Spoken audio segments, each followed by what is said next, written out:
नमस्कार दोस्तों, very good morning, सुप्रभात। बहुत बहुत स्वागत है आपका आज की ताजा खबर में। तो हमेशा जैसे हम शुरुआत करते हैं, वर्ल्ड इकोनॉमी के साथ ही करेंगे शुरुआत।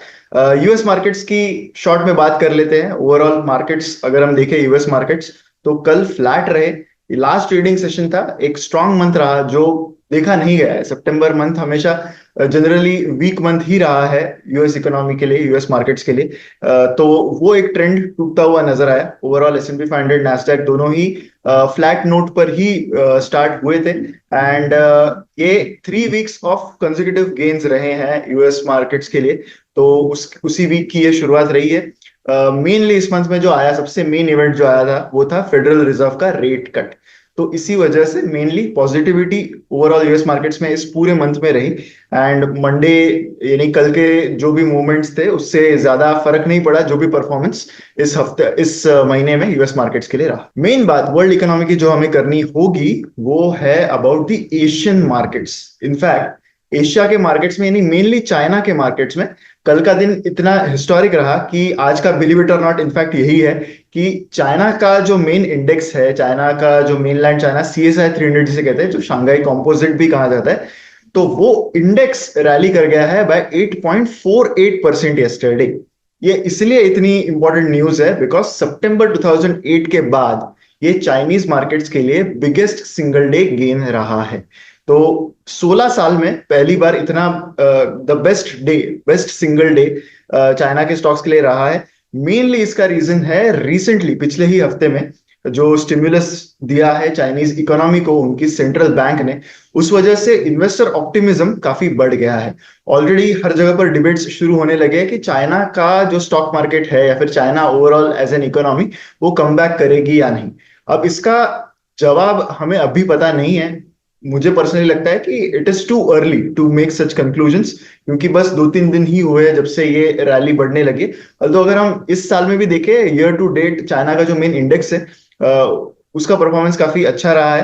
पर चाइनीज सेंट्रल बैंक को बहुत स्टिमुलस देना पड़ा है इस इकोनॉमी को वापस ये जो इकोनॉमिक इंजन है उसको स्टार्ट करने में। अब तक ये स्टार्ट हुआ है या नहीं है अब तक बताना बहुत मुश्किल है। अगर हम चाइना का ऑफिशियल परचेजिंग मैनेजर्स इंडेक्स यानी PMI की बात करें तो सितंबर के मंथ में ये 49.8 आया है।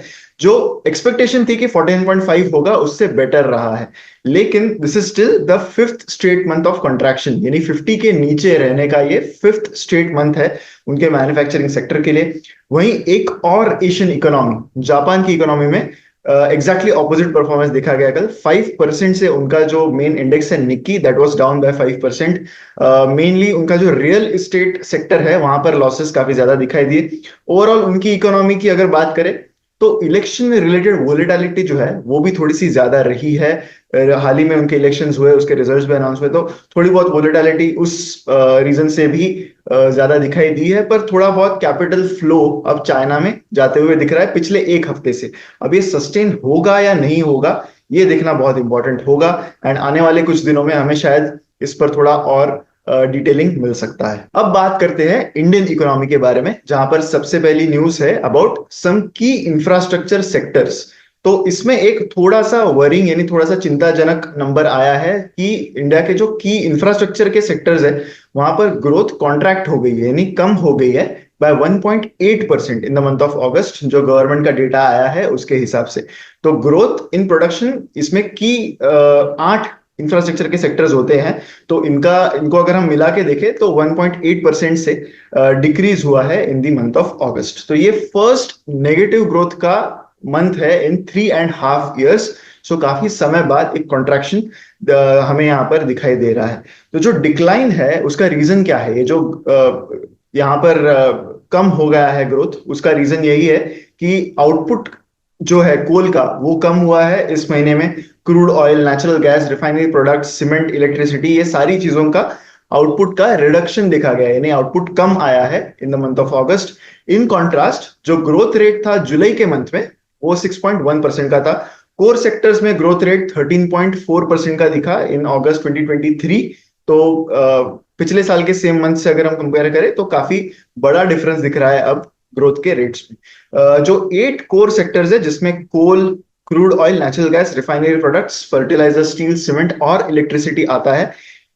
इस ये सारी चीजों ने अकाउंट फॉर किया है 40.27% ऑफ द आईआईपी, यानी इंडस्ट्रियल प्रोडक्शन जो है, इंडेक्स ऑफ इंडस्ट्रियल प्रोडक्शन, उसका 40% ये सारे कोर सेक्टर्स जो है वो इसके लिए रिस्पॉन्सिबल रहते हैं। तो ये एक इंडस्ट्रियल ग्रोथ का बहुत इंपॉर्टेंट मेजर रहा है। जो अगली न्यूज है वो इंडिया के फिस्कल डेफिसिट के नंबर के बारे में है, यानी इंडिया को जो बोरोइंग्स करने पड़ते हैं, उनका जो इंपोर्ट एक्सपोर्ट का डेफिसिट है उसको न्यूट्रलाइज करने के लिए। तो फिस्कल डेफिसिट अप्रैल टू अगस्त, यानी ये जो 5 महीने हैं इस फाइनेंशियल ईयर के टिल अगस्त एंड, तो उसमें 4.35 लाख करोड़ आया है, जो 27% है of the full year target. यानी FY25 का एक टारगेट गवर्नमेंट बनाती है बजट में कि हमें कितना हमारा फिस्कल डेफिसिट होगा, उसका 27% ऑलरेडी हो चुका है पहले 5 महीनों में।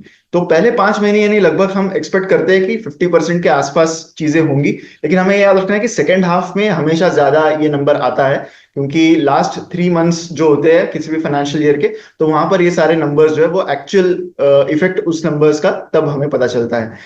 लेकिन ओवरऑल अगर हम देखें तो फिस्कल डेफिसिट करंटली कंट्रोल में नजर आ रहा है। पहले 5 महीनों में सिर्फ 27% ही हुआ है of the entire FY25 budget. तो फिस्कल डेफिसिट ये लोअर रहा, यानी पिछले साल के पहले 5 महीनों से अगर हम इसको कंपेयर करें तो पिछले साल 36% of the total fiscal deficit अब तक हो गया था till the month of August and, तो वो 27% हो गया है इस साल में। फिस्कल डेफिसिट का टारगेट गवर्नमेंट का 4.9% है ऑफ जीडीपी इस करंट फाइनेंशियल ईयर के लिए। नेट टैक्स रिसीट्स की अगर हम बात करें पहले 5 महीनों में, तो वो 8.73 लाख करोड़ रहे हैं, जो 34% है of the annual budget estimates. यानी एस्टिमेट में जो गवर्नमेंट ने एस्टिमेशन लगाया है कि टोटल कितना टैक्स उनको मिलेगा इस साल में, उसका 34% लगभग पहले 5 महीनों में जो है गवर्नमेंट को मिल चुका है। टोटल एक्सपेंडिचर जो है वो पूरे साल के एस्टिमेट का 34% अब तक खर्च हुआ है। कैपिटल एक्सपेंडिचर की बात करें तो वो 27% हुआ है। गवर्नमेंट का कैपिटल एक्सपेंडिचर 3.01 ट्रिलियन रुपीज रहा है फॉर दिस पीरियड, यानी 3 लाख करोड़ लगभग का रहा है। पिछले साल के सेम पीरियड में ये 3.74 लाख करोड़ रहा था। एक और पॉजिटिव खबर इंडिया के इकोनॉमी के लिए रही है अबाउट द मॉनसून। तो मॉनसून के जो रेन्स है ये एक 4 ईयर हाई हिट कर गए हैं, एंड इससे क्रॉप्स का जो आउटपुट है उसको बहुत बड़ी बूस्ट मिल सकती है एज पर IMD। तो इंडिया का जो मॉनसून रेनफॉल रहा है, मॉनसून के पीरियड में जो गिरने वाली बारिश है, तो वो हाईएस्ट रही है सिंस 2020। तो 4 साल में पहली बार इतनी अच्छी बारिश हुई है, विद एवरेज प्रेसिपिटेशन जो है 3 मंथ्स फॉर 3 कंसेक्यूटिव मंथ्स। उससे पिछले साल जो एक रेनफॉल डेफिसिट हमें देखने मिला, तो उसकी रिकवरी थोड़ी बहुत होती हुई नजर आ सकती है। तो जो एनुअल मॉनसून का पीरियड है वो 70% ऑफ द रेनफॉल जो फार्मिंग एंड रिप्लेनिशमेंट के लिए जरूरी है उसको प्रोवाइड करता है, जो इंडिया की पूरी इकोनॉमी के लिए बहुत इंपॉर्टेंट है।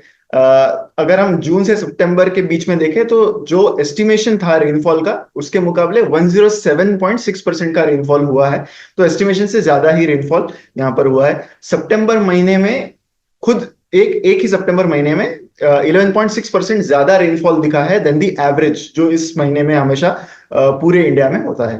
तो इंडिया को इस सब्सटैंशियल रेनफॉल की जरूरत थी, बिकॉज हम लगभग 5 साल से काफी ड्राई फेज देख रहे थे, एंड इससे reservoir levels and crop production भी काफी डिप्लीट हो चुका था।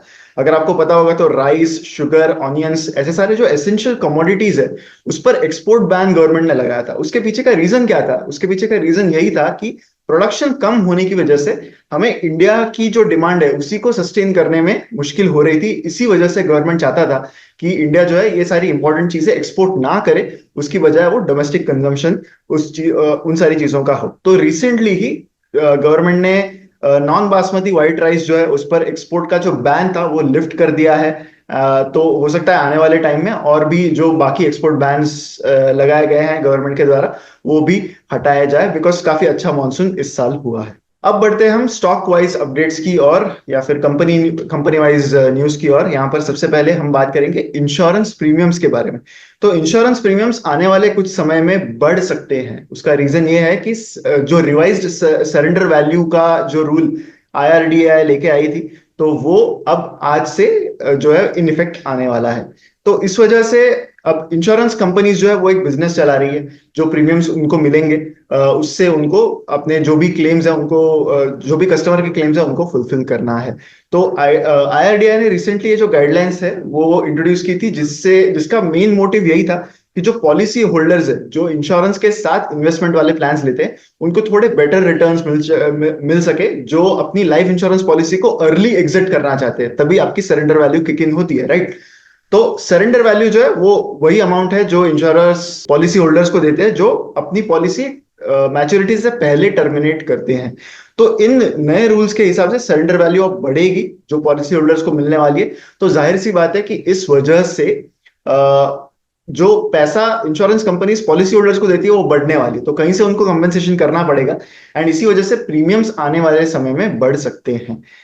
रेगुलेटर ने एम्फोसाइज किया था कि रीजनेबलनेस होनी चाहिए जो सरेंडर वैल्यूज पॉलिसी होल्डर्स को दी जाती है, एंड इसी वजह से उन्होंने ये नए जो रूल्स है वो लाए थे। सिग्निफिकेंट चेंजेस आ सकते हैं प्रोडक्ट वैल्यूज में, यानी जो भी प्रीमियम्स चार्ज करते हैं ये सारी इंश्योरेंस कंपनीज उसमें, या फिर कमीशन स्ट्रक्चर जो है वो रिस्ट्रक्चर हो सकता है, यानी कमीशंस जो ये इंश्योरेंस कंपनीज अपने एजेंट्स को पे करते हैं उसमें शायद थोड़ी सी गिरावट हो सकती है आने वाले समय में, बिकॉज अल्टीमेटली इंश्योरेंस कंपनी को यही देखना है कि उनके इनफ्लोज एंड आउटफ्लोज किस तरह से मैच होंगे। सरेंडर वैल्यू में ज्यादा आउटफ्लो होगा तो इनफ्लो उनको कहीं से मैनेज करना होगा, या फिर बाकी आउटफ्लोज कम करने होंगे। तो इसी वजह से एक्सपेक्टेशन है कि हो सकता है कि प्रीमियम्स हमें बढ़ते हुए दिख सकते हैं। अगली न्यूज जो है वो रियल एस्टेट मार्केट के बारे में है। 2 साल के अच्छे बुल रन के बाद कुछ नंबर सामने आए हैं regarding the real estate market, जिसमें होम सेल्स जो है they are down by 11%। Property prices हालांकि 23% से अप रहे हैं, बिकॉज वो थोड़ा सा बैक एंडेड उसका डेटा रहता है, तो आने वाले समय में शायद प्रॉपर्टी प्राइसेस उतने ना बढ़े। तो एनारॉक रिसर्च जो है उनके द्वारा ये डेटा आया है कि Q3 of this calendar year 2024 वो जस्ट खत्म हुआ है, तो उसमें 11% डिक्लाइन दिखा है हाउसिंग सेल्स में। यहाँ पर 7 सिटीज जो है यानी Delhi NCR, Mumbai metropolitan region, Bengaluru, Pune, Hyderabad, Kolkata, Chennai, ये अकाउंट फॉर करते हैं 80% ऑफ द टोटल सेल्स को। अल्दो जो हाईएस्ट सेल वाला रीजन रहा वो मुंबई मेट्रोपॉलिटन रीजन ही रहा, जहां पर अराउंड 36,000 यूनिट्स जो है वो बेचे गए। लेकिन बाकी सिटीज जो है लाइक बेंगलुरु, पुणे, हैदराबाद, कोलकाता, चेन्नई, यहाँ पर भी काफी सेल्स डिक्लाइन देखा गया इस क्वार्टर में, एंड कंपेयर टू एंड इस साल में भी, इस पूरे कैलेंडर ईयर में भी अगर हम बात करें तो अवेलेबल इन्वेंट्री जो है ये सारे टॉप सिटीज में वो डिक्रीज हो गई है बाय 2% क्वार्टरली। एंड हालांकि Q3 जो होता है यानी Q3 of this calendar year वो टिपिकली थोड़ा सा स्लो पीरियड रहता है रियल एस्टेट के लिए, क्योंकि मॉनसून पीरियड होता है यहाँ पर एंड श्राद्ध का भी पीरियड होता है, जिस वजह से जिसमें इनऑस्पिशियस माना जाता है कि ऐसे समय में कोई असेट लेना इनऑस्पिशियस माना जाता है, तो उस वजह से थोड़ा सा स्लोअर पीरियड भी होता है ये। पर जो डिक्लाइन है वो काफी सब्सटैंशियल देखा जा रहा है, जो नंबर्स आए हैं उसके हिसाब से। लग्जरी सेगमेंट में अभी भी सबसे ज्यादा सप्लाई है एट 33%। प्रीमियम सेगमेंट जो है उसमें 30% तक का सप्लाई करंटली देखा जा रहा है। मिड सेगमेंट जो है वो 23% कॉन्ट्रीब्यूट कर रहा है टू द न्यू सप्लाई, जबकि अफोर्डेबल सेगमेंट है उसका कंट्रीब्यूशन सिर्फ 13% है। तो ओवरऑल जो रियल एस्टेट के नंबर्स है उसमें अभी भी प्रीमियमाइजेशन वाला ट्रेंड ही कंटिन्यू होता हुआ नजर आ रहा है, लेकिन अब जो ग्रोथ मोमेंटम है वो थोड़ा सा स्लोइंग नजर आ रहा है in the real estate market. Tata power की अगली न्यूज है। टाटा पावर इन्वेस्ट करने वाला है लगभग 1,20,000 crores in the state of Rajasthan over the next 10 years। तो ऐसा एक इनिशियल अग्रीमेंट साइन हुआ है टाटा पावर का विद द राजस्थान गवर्नमेंट, जहां पर ये इन्वेस्टमेंट होगा, जिसमें 75,000 crores का जो इन्वेस्टमेंट है वो डेडिकेटेड है टू ग्रीन एनर्जी।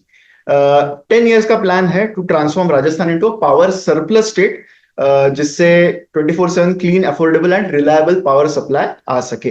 तो इन्वेस्टमेंट्स जो भी टाटा पावर करने वाला है वो मेनली फोकस्ड है रिन्यूएबल एनर्जी पर, manufacturing, transmission, distribution, EV charging, ये सारी चीजों पर फोकस्ड इन्वेस्टमेंट रहेगा। ये जो MOU है ये राइजिंग राजस्थान का एक इन्वेस्टर मीट के दौरान साइन किया गया। 20,000 crores की इन्वेस्टमेंट जो है वो राजस्थान के ट्रांसमिशन एंड डिस्ट्रीब्यूशन सेक्टर में भी की जाएगी, जिससे जो ग्रिड का जो इंफ्रास्ट्रक्चर है जहां से इलेक्ट्रिसिटी फ्लो होती है वो थोड़ा सा मॉडर्नाइज किया जाएगा, एंड इससे एनर्जी लॉसेस हो सकता है कि आने वाले समय में रिड्यूस हो सके।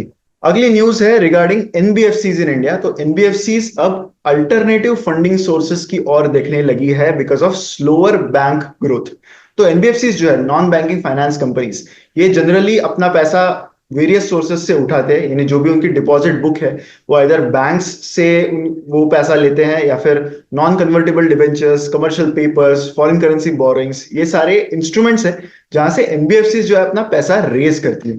तो करंटली जो डेटा आ रहा है उसके हिसाब से बैंक लोन्स से मिलने वाला जो पैसा है वो स्लो होने लगा है इनके लिए। एंड इसी वजह से ये एनबीएफसी बाकी फंडिंग ऑप्शंस ज्यादा कंसीडर कर रहा है, जैसे कि non convertible debentures, commercial papers, FCBs, securitization, because traditional bank loans जो है वो एक्सेस करने में इन्हें दिक्कत आ रही है। वो एक नेचुरल सी बात है क्योंकि बैंक्स खुद अपने अपने डिपॉजिट्स रेज करने में करंटली स्ट्रगल कर रही है।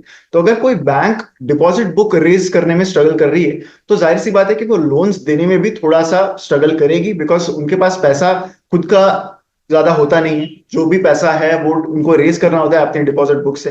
तो चेंजेस जो है करंटली बैंकिंग रेगुलेशन में जो आए हैं उस वजह से एनबीएफसीज को काफी दिक्कत हो रही है पैसे रेज करने में। पर्टिकुलरली जिनका क्रेडिट रेटिंग लो है उनको तो बैंकिंग फंडिंग मिलने में काफी ज्यादा दिक्कत आ रही है। एक क्रिसिल के रिपोर्ट के हिसाब से रिस्क वेट जो है बैंक्स पे टू हायर रेटेड एनबीएफसीज वो पिछले साल ही रेज कर दिए गए। तो इससे बैंक लोन्स जो है वो डिक्लाइन होने लगे हैं। शेयर ऑफ बैंक लोन्स जो एनबीएफसी सेक्टर है उसके बोरिंग्स में वो लगभग 60 बेसिस पॉइंट से गिर गया है to 47% by the month of June 2024। जो डिक्लाइन है वो काफी सिग्निफिकेंट है फॉर एनबीएफसीज जिनका क्रेडिट रेटिंग ए या फिर ए से कम है कंपेयर टू बाकी एनबीएफसी जिनका क्रेडिट रेटिंग काफी स्ट्रांग है। तो ज्यादातर जो लोअर क्रेडिट रेटिंग वाले एनबीएफसी है वो सबसे ज्यादा हिट है ऐसे रूल्स की वजह से, एंड इसी वजह से उनको अपनी जो डिपॉजिट बुक है वो रेज करने में काफी दिक्कत इस समय आ रही है। इसी के साथ हमारा ये आज का वीडियो यहीं पर समाप्त होता है। अगर वीडियो आपको अच्छा लगा है तो लाइक जरूर कीजिएगा वीडियो को एंड शेयर करें विद मैक्सिमम पीपल। अगर चैनल आपने आप तक सब्सक्राइब नहीं किया है तो चैनल जरूर सब्सक्राइब करिएगा। हम मिलेंगे अगले ही वीडियो में। Thank you so much.